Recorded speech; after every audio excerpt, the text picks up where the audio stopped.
Mailman, are you saying that any liberal cause that wants to storm the stage and take over an event, we should just shrug our shoulders? There is evidence that these people may have ulterior motives, like destroying the Democratic Party. Well, you know what? I'll tell you something. I don't know that there is evidence that they have ulterior motives, like destroying the Democratic Party. They're not doing a very good job of that. And yeah, I would shrug our shoulders if not that any liberal cause. You got to be specific. I'm not saying there's a principle here that you should just shrug your shoulders. But if there's a constituency, let's say like Dreamers, or let's say people who are fighting for marriage equality, who disrupt a rally or whatnot, like they have in the past, yeah, I would say I would examine the reasons for it. I would look at the political consequences of shrugging your shoulders as opposed to going on some type of rant for something that has no damage to what you're supposedly protecting. Yeah, and I'd make my analysis that way, and that's what I've done. I believe in the Black Lives Matter cause, but disagree with the methods. I have been to many protests, and they involve co-opting a friendly event. Well, look, the bottom line is that there is a sense that the level of urgency that people are feeling is not being registered by people who are supposedly their closest allies. And when you talk about efficacy of the Black Lives Matter movement, it has been successful. Does that mean that they're not going to make any mistakes at any given time? That their strategy may involve 2 steps forward, 1 step back, 2 steps forward, 1 step back? No. But the bottom line is it's working if you measure it through polls and through some reforms. And there's going to be more proof of it when Bernie Sanders comes out with a more specific plan for police reform and other measures specifically to deal with this sense that black people aren't safe around the cops. And that's going to be the proof of that too. So I don't know what to tell you. Some of us dislike the BLM tactics because they alienated much needed allies and make it easier for the mainstream to marginalize the movement. Well, okay. You're choosing to be alienated. Exactly. You choose not to be alienated, and then that problem is gone. And it makes it easier for the mainstream to marginalize the movement. The movement is marginalized by the mainstream already. There is no mainstreaming this movement. That's not going to happen, particularly if the allies, the supposed allies of this movement, aren't fully on board.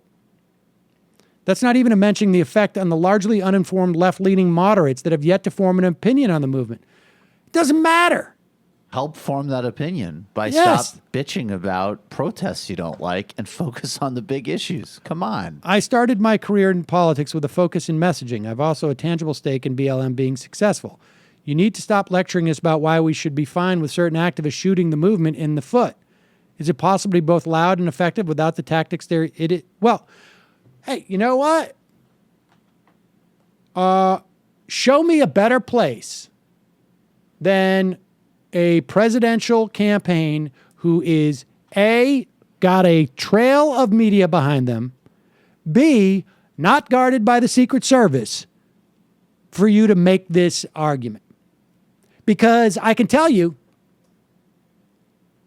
they've shut down a ton of crap in Seattle over the past year. And it's never been big enough news for me to report on it. And I'm open to reporting on this stuff. So, Eisenberg 58, why do you think Black Lives Matter hasn't attacked Hillary? There's a conspiracy theory that they're helping Hillary Soros. Look, I'd be very surprised if they don't go to Hillary rallies in the coming months. I'd be very surprised by it. It's just, it's harder to do just because she's not having the same amount of events that he has and the same type of events. But also, you start with what should be low-hanging fruit. You know, I mean, Hillary was not the first person that you get to sign on to the idea of debt-free college. It's a similar dynamic, different tactics, different dynamics. I mean, different tactics and different, goals. But the dynamics are the same. You start with the most attainable goal, which is to get Bernie Sanders on board. And that has been effective. Look, I think if people want to engage in an argument about tactics, as long as it's in good faith, I think that's fine. But, you got to start with the premise of this is how it's hurting Bernie Sanders. And it's not. It's helping Bernie Sanders. And at the very least, even if you don't want to accept that premise, you have to accept the premise Bernie Sanders thinks it's helping Bernie Sanders. Because you can see what he's doing. Goldwater. I was highly disappointed by Matt's comments about the Seattle Black Lives Matter protesters. The protesters didn't want Bernie Sanders to speak. They shouted him down and they threatened to shut down the event.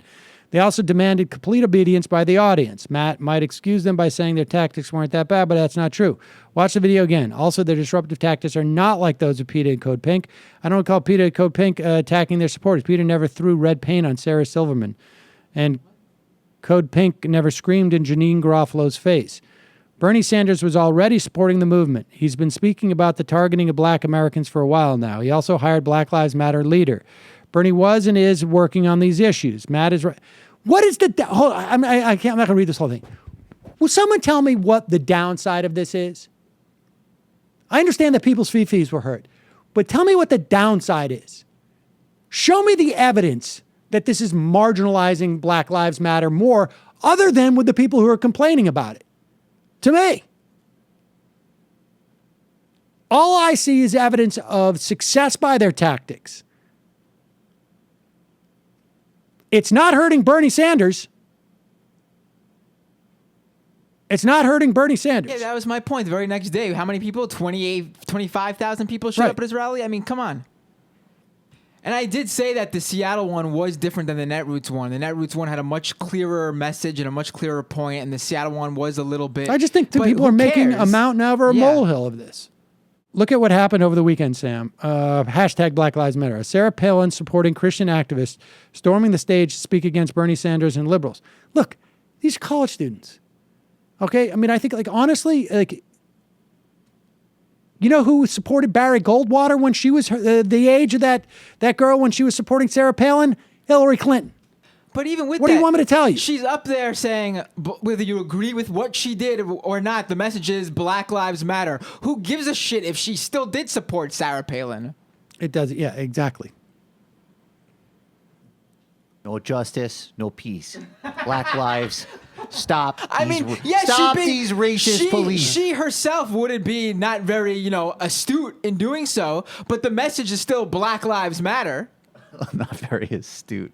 Okay, hold on. Here we go. No, I agree. Oh, all right. So for those people, this is funny because here's Bend Over's argument. Black lives should be mattering the whole time when brothers are being killed every day by other blacks across the country. And it's mostly in cities run by liberal mayors for decades. No, I want people to hear this because when you complain about these folks, this is the guy that you're empowering. They're not hurting Bernie Sanders, but you're empowering this guy. Okay? And it's mostly run in cities by liberal mayors for decades. Here's the bottom line, folks. You can talk about black on black crime. But the fact of the matter is that white people enjoy the institution of a police department, which, for the vast most part, protects and serves. And black people don't.